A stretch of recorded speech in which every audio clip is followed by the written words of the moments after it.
In the last 24 hours, security forces conducted extensive search operations and area domination in the vulnerable fringe areas of Bod Hill and Valley districts in Manipur.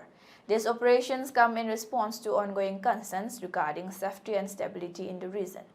During the operations, security forces ensured the movement of essential items by facilitating the passage of 203 vehicles along National Highway 37 and 243 vehicles along National Highway 2.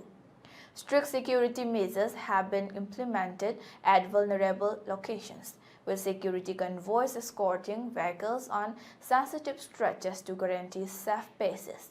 Additionally, authorities have established 110 Nakas checkpoints across various districts, including Bod Hill and Valley areas. Notably, police reported no detentions for violations during the monitoring process.